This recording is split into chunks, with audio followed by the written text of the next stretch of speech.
नमस्कार प्यारे बच्चों, आज अपन देखने वाले हैं सदिश गुणनफल को।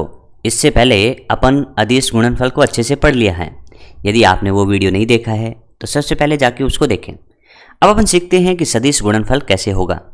अपने पास दो सदिश हैं, एक आपके पास ए वेक्टर है और एक आपके पास बी वेक्टर है। दोनों के बीच का कोण थीटा है। तो सब तब सीखना है कि ए क्रॉस बी क्या होगा।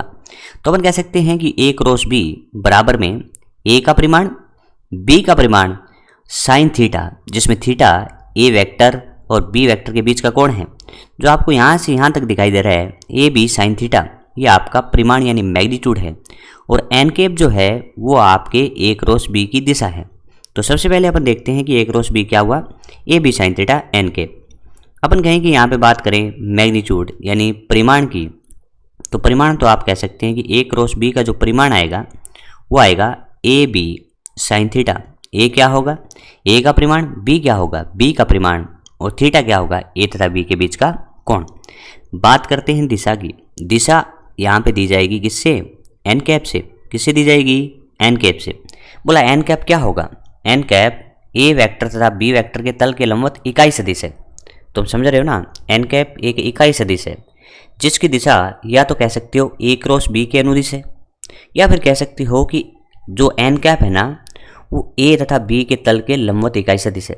इसको मैं आपको थोड़ी देर बाद अच्छे से समझाता हूँ।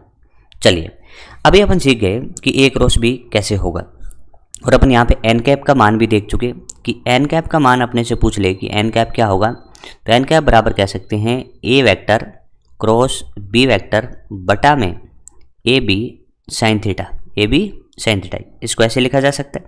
तो एन कैप होगा क्या, एन कैप एक ऐसा इकाई सदिश जो ए वेक्टर तथा बी वेक्टर दोनों के लंबवत हैं। एक ऐसा इकाई सदिश जो ए वेक्टर तथा बी वेक्टर दोनों के लंबवत है।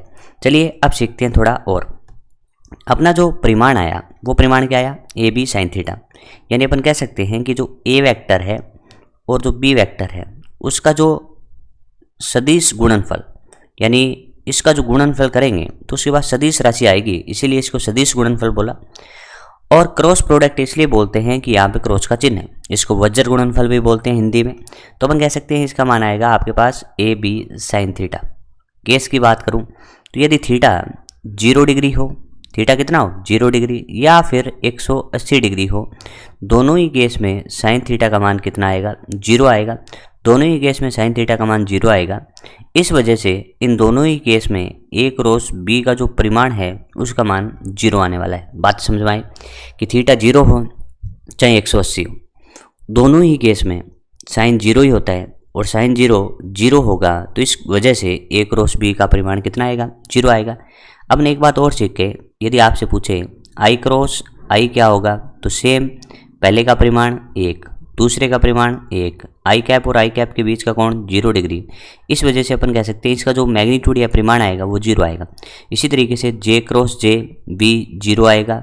इसी तरीके से 0 वेक्टर लिखना चाहिए। क्या लिखना चाहिए, 0 वेक्टर, क्योंकि अपन जानते हैं कि भाई आई क्रॉस आई का फाइनल उत्तर एक सदिश आता है, तो इस वजह से 0 वेक्टर।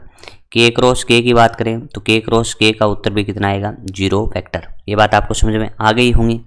अब देखो, यदि कोण कितना हो, 90 डिग्री हो, थीटा कितना हो 90 डिग्री हो, तो उस केस में कह सकते हैं साइन 90 का मान 1 होगा। साइन 90 का मान 1 होगा। तो आप कह सकते हैं कि ए क्रॉस बी का मान जो होगा वो ए बी साइन 90, और दिशा तो आपको एन कैप ही बताएगा। तो आप कह सकते हो ए बी एन कैप। ये बातें आपको समझ में आ गई होंगी। चलिए आगे देखते हैं। अपन अभी एन कैप को अच्छे से पढ़ा, इसी पे आधारित अपना एक न्यूमेरिकल है। ध्यान से देखो तुम, दो सदिश है, एक आपका पी वेक्टर है, दूसरा आपका क्यू वेक्टर है। एक दूसरे से थीटा कोण पर झुके हुए हैं। यानी आप कह सकते हैं कि ये मान लो एक पी वेक्टर है, एक आपका यहाँ पे मान लेते हैं क्यू वेक्टर है। इनके मध्य कोण कितना है, थीटा है। ठीक है, ये समझ में आ गया। तो निम्नलिखित में पी तथा क्यू के लंबवत एकांक सदिश कौन सा होगा। अभी अपन ने पढ़ा कि एन कैप जो था वो एक ऐसा इकाई सदिश या ऐसा एकांक सदिश था जो ए के भी लंबवत था, बी के भी लंबवत था।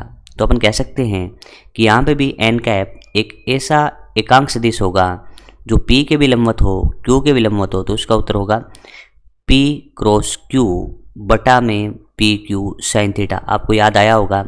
इसको एक तरीका ऐसे भी है, ये लिख दिया और ऐसा ऑप्शन अपने को आराम से मिल जाएगा। तो आप कह सकते हैं, देखिए यहाँ पे अपन कहेंगे P क्रॉस Q बटा PQ sine theta. Option number 4 आपका सही हो जाएगा। तो ये काफ़ी आसान क्वेश्चन था कि ऐसा एकांक सदिश आपसे पूछ रहा है जो P तथा Q दोनों के लंबवत हो, P तथा Q दोनों के लंबवत हो। ठीक है, ये बात समझ में आई। चलिए आगे बढ़ते हैं। अभी अपन पढ़ रहे थे कि भाई AB साइन थीटा की दिशा किसके अनुदिश है? एन कैप के अनुदिश। थोड़ा सा इसको और अच्छे से सीखते हैं और अपन सीखते हैं कि A क्रॉस B की दिशा कैसे पता करेंगे, A क्रॉस B की दिशा कैसे प्राप्त करेंगे। तो अब क्या करिए, दाहिना हाथ लाइए और दाहिने हाथ में जो पहले आता है उसकी तरफ अंगुलियां रखिए। क्या रखिए? अंगुलियां रखिए। तो A वेक्टर की तरफ अंगुलियां रखिए। क्या रखिए? A वेक्टर की तरफ, जैसे ये है A वेक्टर की तरफ अंगुलियां रखें और फिर B वेक्टर की तरफ घुमा दीजिए या B तरफ की तरफ अंगुलियां मोड़ दीजिए। जैसे इसने क्या है, एक की तरफ अंगुलियां रखी, B की तरफ अंगुलियां मोड़ दी। तो अंगुलियां मोड़ने के बाद में जो अंगूठा होगा वो आपको A क्रॉस B की दिशा बता देगा। लिख लीजिए इसको अच्छे से कि अपन कह रहे हैं कि A क्रॉस B की दिशा चाहिए। किसकी चाहिए? A क्रॉस B की दिशा चाहिए। तो अपन कहेंगे सबसे पहले जो पहले लिखा होता है उसकी तरफ दाहिने हाथ की अंगुलियां रखिए, दाहिने हाथ की अंगुलियां रखिए। अब अपन क्या करेंगे, अंगुलियों को B वेक्टर की तरफ मोड़ देंगे, B वेक्टर की तरफ मोड़ देंगे। तो A क्रॉस B की दिशा आपको अंगूठा बताएगा। तो ये इस तरीके से दिशा होगी। रूल क्या है? A क्रॉस B में A की तरफ अंगुलियां, B की तरफ अंगुलियों को मोड़ना है, B की तरफ अंगुलियों को मोड़ना है। तो आप कह सकते हैं ये C वेक्टर भी हो सकता है। तो आपका A क्रॉस B की दिशा या फिर C वेक्टर की दिशा किसके अनुदिश से होगी? अंगूठे के अनुदिश होगी। ये बात आपको अच्छे से समझ में आ जानी चाहिए कि A क्रॉस B की दिशा कैसे पता करते हैं। मैंने समझा दिया, एक बार और बता देता हूँ। A की तरफ दाहिने हाथ की अंगुलियां रखिए, B की तरफ मोड़िए, तब अपन कह रहे हैं कि जो A क्रॉस B की दिशा होगी वो अंगूठा बताएगा। यहाँ पे आपको अच्छे से समझाया भी है कि इस तरफ अंगुलियां रखी, इस तरफ मोड़ दी। तो आप कह सकते हैं A क्रॉस B की दिशा अंगूठे के अनुदिश हो गई और जिसकी दिशा को एन कैप से बताया जा सकता है। ये बातें आपको अच्छे से समझ में आ रही होंगी। नहीं आ रही हैं या कोई दिक्कत है तो आप कमेंट करके बता दीजिए कि इसमें थोड़ा सा और सुधार कीजिए सर, तो अपन और सुधार कर लेंगे। ठीक है, आगे बढ़े। चलिए आगे देखते हैं। दिशा ज्ञात करने का एक तरीका ये भी होता है कि यदि आई कैप, जे कैप और के कैप ही हो तो इसमें दिशा का ज्ञान कैसे प्राप्त करें। तो आप कह सकते हैं आई कैप इधर लिख लो, जे कैप इधर लिख लो और के कैप इधर लिख लो। इस तरीके से आपको गोल गोल घूमना है। ये वाली इसकी घूमने की दिशा है और इसकी उल्टी दिशा विपरीत दिशा है। ये पॉइंट अपन ने पहले ही देख लिया था कि आई क्रॉस आई, पहले का परिमाण दूसरे का परिमाण, इनके बीच का कोण साइन थीटा, थीटा 0, क्योंकि आई कैप और आई कैप एक ही दिशा है तो उत्तर कितना आएगा? 0 आएगा। आई क्रॉस आई, जे क्रॉस जे, के क्रॉस के का आपका उत्तर 0 रहेगा। लेकिन अब अपने से पूछ लिया कि आई क्रॉस जे बताओ, तो आई क्रॉस जे में तो अपन कह सकते हैं ना भैया, आई का परिमाण 1, जे का परिमाण 1 और इसके बीच में साइन 90 है तो इसकी दिशा तो पता नहीं पड़ेगी। तो अपन कहते हैं देखो आई से कहाँ गए? जे, आई क्रॉस जे तो उत्तर होगा के कैप के। आई क्रॉस जे का मान क्या होगा? के कैप, क्योंकि अपन ने बोला था कि ए क्रॉस बी की दिशा एन कैप की अनुदिश होती है। तो अपन कह सकते हैं कि एन कैप ऐसा सदिश होता था जो ए के भी लंबवत था, बी के भी लंबवत है। मैं आपसे पूछूं ऐसा सदिश की दिशा बताइए जो आई के भी लंबवत हो, जे के भी लंबवत हो, तो के कैप होता है। तो आई क्रॉस जे की दिशा क्या होगी प्यारे दोस्तों? जे, के कैप। ठीक है, आई से गए किसमें? जे में, तो दिशा के कैप। अब दूसरा लिख रहे हैं, अपन गए जे से के में तो आगे तीसरा कौन बचा? आई कैप। जे क्रॉस के कौन होगा? आई कैप। इसी तरीके से के क्रॉस आई, के क्रॉस आई का उत्तर क्या होगा? जे। ये बड़ा आसान था, कुछ नहीं करना। आई क्रॉस जे, के कैप, जे क्रॉस के, आई कैप, आई क्रॉस जे, के कैप, जे क्रॉस के, आई कैप, के क्रॉस आई, जे कैप। ऐसे मैंने यहाँ पे बता दिया। लेकिन कहीं ऐसे कहीं उल्टा चलना है। जैसे अपना ये नियम क्या है, ऐसे चलेंगे तो आंसर धनात्मक, इसके उल्टे चलेंगे तो आंसर ऋणात्मक। तो इसने कहा कि जे क्रॉस आई, जे क्रॉस आई का उत्तर तो तीसरे वाला होगा, लेकिन किसके साथ? माइनस के साथ। सिमिलर के क्रॉस जे, के क्रॉस जे, के क्रॉस जे तीसरे वाला लेकिन माइनस में, माइनस आई कैप। इसी तरीके से आई क्रॉस के, आई क्रॉस के का उत्तर होगा माइनस जे कैप। ये बातें आपको अच्छे से समझ में आ जानी चाहिए, आ गई होंगी। आगे बढ़ूँ, दिशा फाइंड करना बिल्कुल आसान। सेम दिशा में जाओगे प्लस, उल्टी दिशा में जाओगे माइनस, और आई क्रॉस जे का तीसरे वाला उत्तर प्लस के कैप। बातें समझ में आ रही होंगी। चलिए आगे बढ़ते हैं और कुछ और सीखते हैं। देखिए अपन कुछ यहाँ पे रिजल्ट लिखने वाले हैं। अपन कह सकते हैं, देखिए जो आपका ए क्रॉस बी है, जो आपका ए क्रॉस बी है वो ए के भी लंबवत है और बी के लंबवत है। तो यह अपन पहला रिजल्ट ऐसे लिख सकते हैं क्या? ध्यान से बताना कि जो ए क्रॉस बी है, ए क्रॉस बी जो है वो आपका लंबवत है किसके? ए वेक्टर के। है क्या? देख लो, ए क्रॉस बी की दिशा ये, ए क्रॉस बी की दिशा ये ऊपर की तरफ, और ए ऐसे, तो हो गया ना 90 डिग्री इनके बीच का कोण। ये तो सही बात है। तो क्या इस सही बात से आप कह सकते हैं कि ए क्रॉस बी का डॉट कर देता हूँ किसके साथ? ए के साथ। डॉट प्रोडक्ट अपन जानते हैं कि ये दोनों एक दूसरे के लंबवत हैं, तो डॉट प्रोडक्ट का मान आ जाएगा 0। ये बातें आपको समझ में आई? तो ये एक क्वेश्चन का उत्तर हो गया। इसी तरीके से अपन दूसरा भी कह सकते हैं कि ए क्रॉस बी लंबवत होगा किसके? बी के। ए क्रॉस बी लंबवत होगा बी के। तो बड़ा आसानी से लिख सकते हैं कि भैया ए क्रॉस बी लंबवत है बी का, और जब लंबवत होते हैं तो दो लंबवत सदिशों का डॉट प्रोडक्ट कितना होता है? 0। तो इसका आंसर भी कितना हो गया? 0। ये बातें आपको समझ में आई? अब एक बात और बताओ, क्या अपन कह सकते हैं जो ए और बी है उनका जो योग आएगा क्या वो इसी तल में आएगा? हाँ, इसी तल में आएगा। कहते हैं कि चाहे योग हो चाहे अंतर हो वो इसी तल में आते हैं। चाहे योग हो चाहे अंतर हो वो इसी तल में आते हैं। तो क्या यहाँ से अपन एक रिजल्ट ये भी लिख सकते हैं? बोलिए कौन सा रिजल्ट? कि ए क्रॉस बी का जो दिशा होगा और जो ए प्लस बी का दिशा होगा उनके बीच में 90 डिग्री कोण होगा या नहीं? तो अपन कह सकते हैं कि ए क्रॉस बी ऊपर है, ए प्लस बी तल में है, तो इनके बीच हो गया 90 डिग्री। तो यहाँ से अपन एक अच्छा सा रिजल्ट लिख सकते हैं कि ए क्रॉस बी का डॉट कर देना है किसके साथ? ए प्लस बी। तो ये एक दूसरे के लंबवत होने की वजह से उत्तर कितना लाएंगे? 0। ये बातें समझ में आ रही होंगी आपको अच्छे से? चलो ये बात समझ में आई। चौथा रिजल्ट देखिए, अपन कह सकते हैं कि ए क्रॉस बी आपका बी क्रॉस ए के बराबर नहीं है। कारण सुने, ए क्रॉस बी की दिशा ऊपर की तरफ होगी, ए क्रॉस बी की दिशा ऊपर की तरफ होगी। आप ए की तरफ दाहिने हाथ की अंगुलियां रख के बी की तरफ मोड़ें तो ए क्रॉस बी ऊपर आएगा, लेकिन इसका उल्टा बी क्रॉस ए, जब बी क्रॉस ए फाइंड करेंगे तो इसकी दिशा आएगी ये। इसकी दिशा ऐसे कैसे आएगी? तो आप कह सकते हैं कि बी की तरफ अंगुलियां रख के ए की तरफ घुमाइए, बी की तरफ अंगुलियां रख के ए की तरफ घुमाइए तो बी क्रॉस ए आपका नीचे आएगा। तो A cross B not equals to B cross A. कारण क्या था? दिशा के कारण।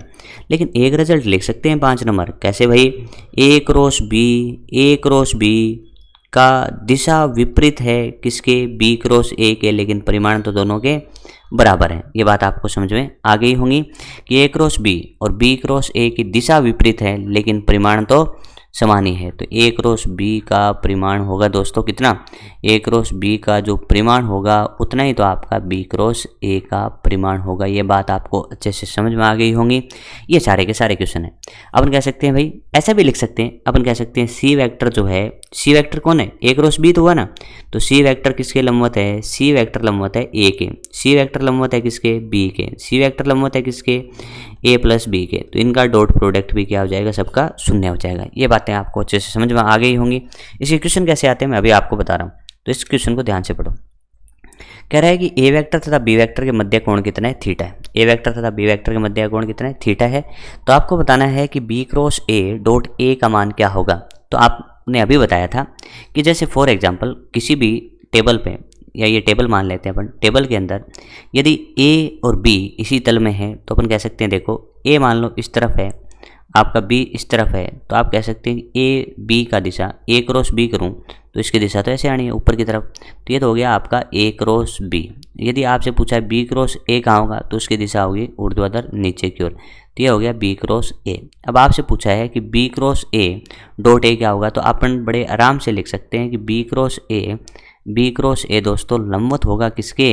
बी क्रॉस ए लंबवत होगा ए के। तो यहाँ से अपन कह सकते हैं कि B cross A dot A का उत्तर कितना? 0। कारण बताइए। कारण एक दूसरे के लंबवत है ना भाई। ए क्रॉस बी ए के लंबवत होगा, ए क्रॉस बी के लंबवत होगा, बी क्रॉस ए के लंबवत होगा, बी क्रॉस ए बी के लंबवत होगा। तो इनके डॉट प्रोडक्ट भी क्या हो जाएंगे? 0 हो जाएंगे। बड़ा आसान है, कोई ज़्यादा टफ चीज़ नहीं पढ़ रहे हैं, आसान सी चीज़ें पढ़ रहे हैं। समझ में आ रही है बातें? चलिए आगे देख लेते हैं एक क्वेश्चन और। नेक्स्ट क्वेश्चन कह रहा है कि यदि एफ वेक्टर बराबर में क्यू वी क्रॉस बी, जहाँ पे एफ वेक्टर आपका ये वाला है और वी वेक्टर आपका ये वाला है, तो एन का मान आपको बताना है। अपन कह सकते हैं संबंध देखो, ये क्वेश्चन भी अच्छा क्वेश्चन है। तो एफ वेक्टर बराबर में क्या है? क्यू और वी क्रॉस बी। अब देखो भाई वी और बी जो है वो किसी तल में है, तो एफ वैसे ही हो गया। ध्यान से देखना, ये अभी करा था आपने कि सी वेक्टर है बराबर क्या ए क्रॉस बी। तो क्या आपने ऐसे बोला था सी वेक्टर लंबवत होगा ए के, क्या सी वेक्टर लंबवत होगा बी के? होगा। और क्या इनके डॉट भी जीरो होंगे, सी डॉट ए बराबर जीरो होंगे या नहीं होंगे? इसी तरीके से सी डॉट बी भी क्या होगा जीरो। बोला ये कहाँ पढ़ा दिया सर? अरे देखो तो सही, अभी पीछे तो पढ़ के आए हैं ना यार कि सी वेक्टर यही तो है और सी वेक्टर ए और बी के क्या है लंबवत है। तो इसी तरीके से यहाँ पे अपन यहाँ पे यूज कर लेंगे। तो यूज करते हैं, आओ देखें। तो यहाँ से रिलेशन क्या लिखना है आपको? लिखना है कि एफ वेक्टर लंबवत है वी वेक्टर के, एफ वेक्टर लंबवत है आपका मैग्नेटिक फील्ड बी के। तो आप कह सकते हैं ना कि जो एफ है और वी है वो एक दूसरे के लंबवत है। तो लंबवत होने से क्या कह सकते हैं कि एफ वेक्टर है डॉट वी वेक्टर का उत्तर जीरो आ रहा है, F vector dot B vector का उत्तर जीरो आ रहा है। तो आप इनका डॉट प्रोडक्ट करो ना, तो आई को आई से तो 2 हो गया, जे को जे से माइनस के कितने हो गए एन हो गए, के का के से तो माइनस के कितने हो गए 2 बराबर क्या लिख सकते हो 0। ये बात समझ में आई? आई को आई से 2 माइनस एन और यहाँ पे कह सकते हैं माइनस के 2। तो अपन कह सकते हैं एन का मान तो यहाँ से क्या प्राप्त होगा 0। एन का मान क्या प्राप्त होगा 0। भाई 2 में से दोगे ना, एन बराबर कितना प्राप्त होगा 0। ठीक है, समझ में आ गया? ये क्वेश्चन अपन एक अच्छा क्वेश्चन मान सकते हैं। चलो आगे बढ़ते हैं। आगे काफ़ी आसान क्वेश्चन आपसे कह रहा। क्वेश्चन में कह रहा है कि सदिश ए क्रॉस बी तथा बी क्रॉस ए के मध्य का कोण क्या होगा?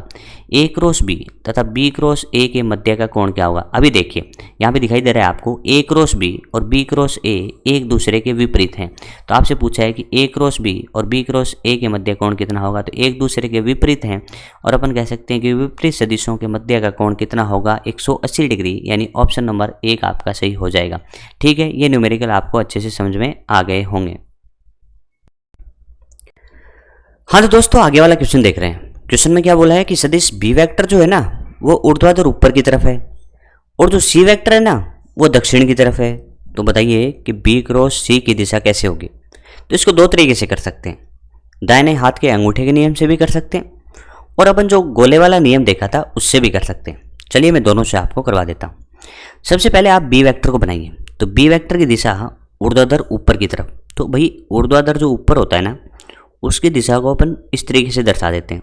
तो यह तो आपका होगा बी वेक्टर। ठीक है, और सदिश जो सी वेक्टर है वो दक्षिण की तरफ है। तो दक्षिण तो अपन क्या मानते हैं एक तल में नीचे की तरफ मानते हैं।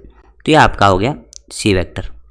पहला नियम आप कह सकते हैं कि ऊर्ध्वाधर ऊपर वाली दिशा को आप के कैप बोलते हैं। तो कह सकते हैं कि जो बी वेक्टर की दिशा थी ना वो आपकी के कैप के अनुदिश थी और जो आपका सी वेक्टर था उसकी दिशा तो दक्षिण की तरफ थी।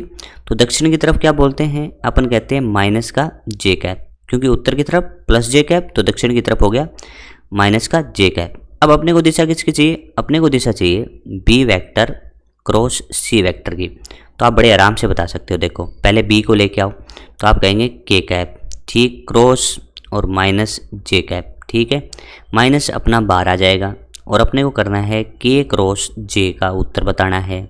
तो जल्दी से बता दो। आप कहोगे गोले वाला नियम, पहले आई कैप, फिर इधर की तरफ आपका यहाँ पे क्या होगा जे कैप, इधर की तरफ क्या होगा के कैप। तो ऐसे चलते हैं ना अपन, ऐसे ऐसे ऐसे गोल घूमे ना तब आंसर कैसे आते हैं? पॉजिटिव आते हैं। लेकिन अपन कह रहे हैं कि यहाँ पे तो के क्रॉस जे है, के क्रॉस जे का उत्तर तीसरे वाला होगा लेकिन माइनस के साथ। तो एक माइनस तो पहले से है, एक माइनस तो पहले से है। के क्रॉस जे का उत्तर आई, लेकिन वो भी किस में? माइनस। माइनस माइनस क्या हो गया? प्लस आई कैप। तो ये वाला उत्तर किसकी तरफ आया? पूर्व की तरफ। तो एक तो तरीका है ये वाला, लेकिन इससे जल्दी उत्तर चाहिए तो आप इससे भी कर सकते हैं। इसमें देखिए थोड़ा सा आपको इसको जैसे मैं बोल रहा हूँ ना वैसे वैसे करिए इसको। सबसे पहले बी की तरफ अंगुलियाँ रखिए। तो आप पेपर में बना लो इसको एक बार। पेपर में बना लिया? पेपर में बनाओ। बना लिया पेपर में? अब बी की तरफ अंगुलियाँ रखो। तो क्या आप बी की तरफ अंगुलियाँ रखेंगे? तो आप जब बी की तरफ अंगुलियाँ रखेंगे तो वो पेपर से बाहर की तरफ अंगुलियाँ रहेंगी। फिर भाई किसकी तरफ घुमा देना है? आपका पेपर का जो नीचे की तरफ भाग है उसकी तरफ अंगुलियाँ मोड़ो। तो उसकी तरफ अंगुलियाँ मोड़ोगे ना तो आपका जो अंगूठा जा रहा है वो दाहिनी तरफ जा रहा है।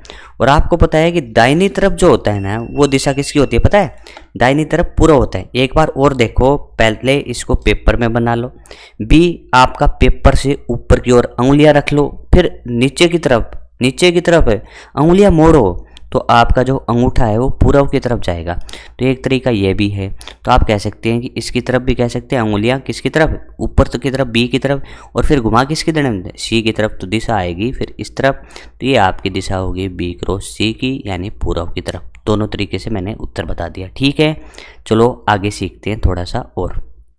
अब देखो, अब कहते हैं कि यदि ए वेक्टर और बी वेक्टर दो सदिश हैं और सदिश रूप में दिए गए हैं, तो आपको उसका सदिश गुणनफल बताना है। कैसे करना है, तो अपने पास देखो क्या है कि माना कि ए वेक्टर है जिसमें ए एक्स आई कैप है, ए वाई जे कैप है और ए जेड के कैप है। यहाँ पे लिखा हो सकता है 2 आई कैप 3 जे कैप माइनस के कैप, ऐसे लिख सकते हैं, कोई दिक्कत नहीं है। बी वेक्टर भी ऐसे ही है, बी एक्स आई कैप, बी वाई जे कैप और बी जेड के कैप। तो सारणी के द्वारा अपन इसको करने का तरीका सीखते हैं। तो अपन कह सकते हैं कि इसमें करते हैं ए क्रॉस बी। तो यहाँ पे लिखेंगे आई कैप जे कैप के कैप। पहले नाम ए का आया तो ए का आई कैप का गुणांक, जे कैप का गुणांक, के कैप का गुणांक। फिर नाम बी आया, बी का आई कैप का गुणांक, जे कैप का गुणांक और के कैप का गुणांक। यहाँ पे अपन प्लस लिख लेंगे, यहाँ पे माइनस लिख लेंगे, यहाँ पे प्लस लिख लेंगे, क्योंकि ये गणित का एक नियम है। किस नियम से आपको करना है, सबसे पहले आप क्या करिए, आई कैप वाले लाइन को आप इस तरीके से छोड़ सकते हैं। तो आई जिसमें आ रहा है वो वाली आप क्या छोड़ सकते हैं, इस तरीके से पंक्ति छोड़ सकते हैं, इस तरीके से आप स्तंभ छोड़ सकते हैं। फिर आप इसको इससे गुणा करिए, तो ए एक्स ए वाई बी जेड, फिर लगाइए माइनस का चिन्ह, फिर इसको इससे गुणा करिए। तो अपन ने कहा ए जेड बी वाई, समझ में आया ना। क्या करना है, आई कैप वाली पंक्ति छोड़ो, स्तंभ छोड़ो, फिर इसको इससे गुणा करो, तो ए वाई बी जेड, माइनस का चिन्ह लगाओ और ए जेड बी वाई। फिर पहले से ही लिख लो क्या, माइनस, तो माइनस, और यहाँ पे क्या लिख रहे हैं, जे कैप। अब इसके बाद क्या करना है, इसके बाद देखो, इसके बाद आपको क्या करना है, जे वाली लाइन को छोड़ देना है, जे की पंक्ति को छोड़ देना है, जे को स्तंभ को छोड़ना है। फिर इसको इसके साथ गुणा, इसको इसके साथ गुणा, तो ए एक्स बी जेड, माइनस का चिन्ह लगा दो, बी ए जेड बी एक्स, सही है। फिर आप लिख लो के कैप, फिर लिख लो आप के कैप। के कैप में भैया के कैप वाली लाइन छोड़ दो ऐसे और ऐसे, तो ए एक्स को बी वाई से, माइनस में ए वाई बी एक्स। ये आपको अच्छे से आता भी होगा। फिर भी डाउट है तो आगे वाला न्यूमेरिकल मैं करवाऊंगा, तो वहाँ पे आपको गारंटी से समझ में आ जाएगा। ठीक है, देखो अपन क्या करते हैं कि ये क्यों सीखा, अभी अपन ने सीखा नहीं कि ऐसे क्यों करना है, क्योंकि आगे चल के इसके बहुत सारे फॉर्मूले आएंगे, जिसमें एक है आपका रेखीय वेग। ये सदिश गुणन के अनुप्रयोग हैं, जिसमें सबसे पहले रेखीय वेग। रेखीय वेग को दर्शाते हैं वी वेक्टर से। तो कहते हैं कि वी वेक्टर का जो सूत्र है ना, वो होता है ओमेगा क्रॉस आर वेक्टर। तो इसको याद करना है कि वी वेक्टर बराबर क्या होगा, ओमेगा क्रॉस आर वेक्टर। तो ओमेगा दिया हो, आर दिया हो तो कर देंगे। इसी तरीके से रेखीय त्वरण, रेखीय त्वरण ए बराबर क्या होता है, एल्फा क्रॉस आर, इसको भी याद रखना है। इसी तरीके से कोणीय संवेग, जिसको अपने को याद रखना है, आर क्रॉस पी वेक्टर। और इसी तरीके से बला गुण जो काफ़ी इंपॉर्टेंट है, R vector cross F vector. तो ये सारे के सारे सूत्र हैं जो आपको याद होने चाहिए। ये कब आएंगे, ये अलग अलग चैप्टर पढ़ेंगे तब आएंगे। रेखीय वेग आपका वेग सर्कुलर में आ जाएगा ये वाला, रेखीय त्वरण ये आपका वृत्तीय गति में आ जाएगा, कोणीय संवेग आपका घूर्णन गति में आएगा, बला गुण भी आपका घूर्णन गति में आ जाएंगे। तो ये सारे सूत्र आ जाएंगे धीरे धीरे। ठीक है, आगे बढ़ूँ, चलो आगे बढ़ते हैं और इस क्वेश्चन को सीखने की कोशिश करते हैं। एक अच्छा क्वेश्चन है, कह रहा है कि एफ वेक्टर मूल बिंदु के सापेक्ष बिंदु इस पर लग रहा है। एफ जो है ना वो इस बिंदु पर लग रहा है, तो मूल बिंदु के सापेक्ष बला गुण क्या होगा। अभी तो अपन ज़्यादा जानते नहीं हैं, जैसे ही चैप्टर बला गुण वाला पढ़ेंगे तो सारी जानकारी यहाँ पर ले लेंगे कि सापेक्ष बिंदु का और इस पे जो लगता है उन बिंदुओं का क्या फ़र्क पड़ता है, ये मैं आपको बाद में सिखा दूंगा। एक बार अपन इसका जो बेसिक सा है वो सीख लेते हैं कि टॉर्क बराबर में क्या होता है, आर क्रॉस एफ होता है या नहीं होता है प्यारे दोस्तों, होता है ना। फिर आप जानते हो कि इसको सॉल्व करने का एक तरीका होता है, पहले आई कैप लिख लेते हैं, फिर जे कैप लिख लेते हैं और फिर के कैप लिख लेते हैं। अब यहाँ पे आर नाम पहले है तो आर के पहले लिखो, तो आई कैप का गुणांक 3, जे कैप का गुणांक 2 और फिर ये 3। ठीक है, पहले आर वाले लिख दिए, अब लिख दो एफ वाले, तो 2 माइनस के 3 और ये 4। ठीक है, लिख दिए। अब यहाँ पे क्या लगा दो, यहाँ पे लगा दो प्लस माइनस और प्लस। अब देखो इसका सॉल्यूशन अच्छे से, सबसे पहले लिख लो आई कैप, लिख लिया आई कैप। अब आई कैप वाले छोड़ दो, ये छोड़ दो, ये छोड़ दो, तो 2 को गुणा किया 4 से 8 हो गया, तो ये मैंने लिख दिया 8। बीच में माइनस का चिन्ह, माइनस का इसका सूत्र का होता है। फिर 3 गुणा -3, तो ये हो गया -9, -9 समझ में आया। और ये तो हो गया कंप्लीट। ये समझ में आ गया तुम्हारे। अब लगाओ माइनस का जे। बोलो माइनस कहाँ से आ गया, नियम कहता है इसका। अब जे कैप वाले करो, जे कैप वाले छोड़ दो ऐसे। 3 गुणा 4, ये देख रहे हो ना, ये छोड़ना है भैया। 3 गुणा 4 12, 12 में से कितने गए, 3 गुणा 2 6। ये हो गया आपका जे कैप। अब बारी आ रही है के कैप की, तो के कैप वाला छोड़ दो। तो 3 गुणा -3 तो माइनस के 9, माइनस सूत्र का, और 2 गुणा 2 माइनस के 4। मैं उम्मीद करता हूँ ये चीज़ें आपको अच्छे से समझ में आ गई हैं। फिर भी इसमें डाउट लगता है तो आपको और समझा दिया जाएगा। देखो 8 + 9 ये कितना होगा, 17 आई कैप।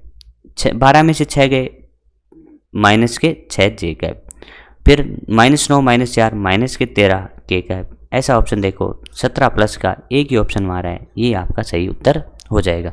तो काफ़ी आसान है, अच्छे से सीखेंगे, गारंटी से सीख जाएंगे। ठीक है, फिर भी कोई डाउट रहता है आप कमेंट बॉक्स में ज़रूर लिख सकते हैं। ठीक है, चलो आगे बढ़ते हैं।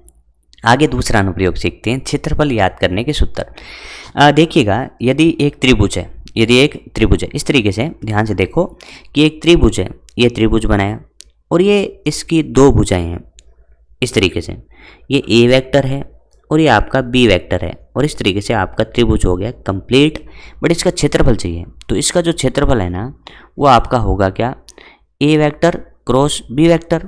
तो आप कह सकते हैं कि यदि ए वेक्टर और बी वेक्टर एक त्रिभुज की 2 भुजाएं हैं तो उसका क्षेत्रफल दिया जाएगा 1/2। परिमाण किसका, ए क्रॉस बी का, ए क्रॉस बी का परिमाण। तो ये वाला है आपका ऐसे हो जाएगा, इसको याद रखना है भाई ना। इसी तरीके से यदि अपन बात करें किसकी, यदि ए वेक्टर तथा बी वेक्टर समांतर चतुर्भुज की 2 आसन भुजाएं हों तो उसका क्षेत्रफल कैसे दिया जाएगा। यदि समांतर चतुर्भुज है, ए वेक्टर है और ये आपका बी वेक्टर है और ये आपके समांतर चतुर्भुज की आसन भुजाएं हों, तो उस केस में उस समांतर चतुर्भुज का जो क्षेत्रफल होगा वो आपका दिया जाएगा ए वेक्टर क्रॉस बी वेक्टर। ये एक वेक्टर क्रॉस बी वेक्टर कैसे आएगा, अभी अपन ने फाइंड करा ना, ऐसे ही फाइंड कर लेना है और फिर ऐसे करके इसका परिमाण ले लेना है। तो परिमाण लेने के लिए अपन क्या लगा रहे हैं, मोड लगा दिया, ए क्रॉस बी का परिमाण। इसी तरीके से अपन कह सकते हैं कि यदि एक वेक्टर और बी वेक्टर समांतर चतुर्भुज के विकीर्ण हो तब होगा उनका क्षेत्रफल क्या होगा। इस बार ए वेक्टर और बी वेक्टर क्या है, आपके समांतर चतुर्भुज के भुजाएं नहीं है, इस बार आपके विकीर्ण हैं। इस तरीके से एक विकीर्ण है, और थोड़ा सा गलत बना, मैं थोड़ा सा सही बनाने की कोशिश करता हूँ। पहले समांतर चतुर्भुज अच्छे से बना लेते हैं। तो इस तरीके से ये समांतर चतुर्भुज है। अब जो है ना वो आपके विकीर्ण है, एक विकीर्ण आपका ऐसे है, एक विकीर्ण आपका ऐसे है, तो उसका क्षेत्रफल 1/2 ए क्रॉस बी होगा। बातें समझ में आई। भुजाएं हो त्रिभुज की ए और बी तो उसका क्षेत्रफल होगा 1/2 ए क्रॉस बी, और समांतर चतुर्भुज की 2 आसन भुजाएं हो तो उसका क्षेत्रफल ए क्रॉस बी का परिमाण हो जाएगा, मैग्नीट्यूड। और ए और बी की समांतर चतुर्भुज विकीर्ण हो तो उसका क्षेत्रफल 1/2 ए क्रॉस बी हो जाएगा। चीजें समझ में आ रही होंगी, इस तरीके से आपको कर लेना है। हाँ, तो चलिए अब देख लेते हैं न्यूमेरिकल। कह रहा है कि यदि 3 ए क्रॉस बी का परिमाण बराबर में है 4 ए डॉट बी, तब आपको बताना है कि A cap minus B cap का मैग्नीट्यूड यानी परिमाण क्या होगा। तो चलिए पहले अपने को जो ये पहले वाला संबंध दिया है इसको सोल्व करते हैं। तो अपन कह सकते हैं अपने को क्या दिया, देखो 3 और यहाँ पे ए क्रॉस बी का परिमाण बराबर में लिख सकते हैं 4 ए वेक्टर डॉट बी वेक्टर। 3 का 3 रहने दीजिए। इसका सूत्र क्या होता है, ए बी और साइन थीटा, मैग्नीट्यूड ही तो है ओनली। और यहाँ पे अपन 4 और इसमें आता है A B cos theta. A B से ए बी कैंसिल आउट हो गए और साइन थीटा बटा कोस थीटा यहाँ पे आ गया और आगे चला गया 4/3। तो यहाँ से टेन थीटा का मान प्राप्त हो रहा है 4/3, यानी थीटा का मान यहाँ से प्राप्त हो रहा है आपको 53 डिग्री। ठीक है, ये 53 डिग्री आ गया पहले को सॉल्व करने पे। अब अपने को इसका मान पूछा है तो इसका मान अपन यहाँ पे कैलकुलेट कर देते हैं कि A cap minus B cap का परिमाण। कैप लगाने से पता लग जाता है कि इसका जो परिमाण है वो 1 है, मैग्नीट्यूड 1 है। तो यहाँ पे कह सकते हैं 1 का होल स्क्वायर, दूसरा b का होल स्क्वायर, माइनस का है ना 2 पहले का परिमाण दूसरे का परिमाण, और कोस थीटा और कोस यहाँ पे कितना होगा 53 डिग्री। यहाँ पे अपन कह सकते हैं कि क्या हो जाएगा 1 + 1 2 गुणा में यहाँ पे क्या लिख दें कोस 53 डिग्री। कोस 53 डिग्री का मान होता है 3/5। ठीक है, 3/5। तो यहाँ से अपन कह सकते हैं, देखो 5 एलसीएम ले लो, 10 में से कितने गए 6/5। तो ये उत्तर आ गया आपका रूट में कितना आएगा, रूट में आएगा 4/5। रूट में कितना आएगा, रूट में 4/5। तो ऐसा ऑप्शन अपने को मिल गया ऑप्शन नंबर 1। तो ऑप्शन नंबर 1 इसका सही उत्तर हो जाएगा। तो ये अपन कह सकते हैं एक सिंपल सा क्वेश्चन था। तरीका इसका ये रहेगा, पहले इसको सॉल्व कर लो, फिर इसको सॉल्व कर लो और दोनों का उत्तर दे दीजिए। ठीक है, इसी तरीके से एक न्यूमेरिकल और ले लेते हैं। क्या बोला, वही वैसे ही a क्रॉस b का परिमाण बराबर में है यहाँ पे √3 a डॉट b। पहले इसको सॉल्व करते हैं। चलिए इसको लिखते हैं, a क्रॉस b का परिमाण बराबर में है √3 a vector dot b vector. ठीक है, इसका सूत्र बताओ। आप कहोगे परिमाणी तो पूछा है, तो a b साइन थीटा बराबर में कह सकते हैं √3 a b cos theta. A B से ए बी क्या हो गया, कैंसिल आउट हो गया। आप कह सकते हैं साइन थीटा में भाग लगाएंगे कोस थीटा का टेन थीटा आ गया √3 और थीटा आ गया आपका यहाँ से 60 डिग्री। अब इसको सॉल्व करना है, तो अपने से पूछा क्या गया है उसको ध्यान से देखें। तो ए वेक्टर प्लस बी वेक्टर का परिमाण पूछा, तो आप कह सकते हैं इसका सूत्र होता है a² plus b² plus 2ab cos theta, और कोस थीटा में कोस 60 डिग्री। अब इसको सॉल्व कर लो, तो आप कह सकते हैं a का होल स्क्वायर प्लस b का होल स्क्वायर प्लस 2ab और कोस 60 का मान होता है 1/2। और यहाँ से अपन इसको सॉल्व करें तो कह सकते हैं कि a² प्लस b² प्लस 2 से 2 कट गया, उत्तर आया ab। ये बातें समझ में आ रही हैं, जल्दी तो नहीं हो रहा ना। पहले कुछ नहीं करना, इन क्वेश्चन में पहले वाले को सॉल्व करो, वहाँ से आपको कुछ सूचना मिलेगी और अपने को इन दोनों क्वेश्चन में थीटा की सूचना मिल रही है जिसको अपन आगे वाले क्वेश्चन में यूज़ कर रहे हैं। बात आपको समझ में आ गई होंगी। तो इस तरीके से अपन कह सकते हैं कि सदिश को अपन ने अच्छे से कंप्लीट कर लिया। सदिश का आने वाले टॉपिक्स में काफ़ी बड़ा रोल होगा, योग का, अंतर का, अदिश गुणन का या फिर सदिश गुणन का, काफ़ी इंपॉर्टेंट है। अपन ने उसी तरीके से पढ़ा जिस तरीके से अपने आने वाले टाइम में ये काम आएंगे। तो मैं उम्मीद करता हूँ कि ये चैप्टर आपको अच्छे से समझ में आ गया होगा। धन्यवाद।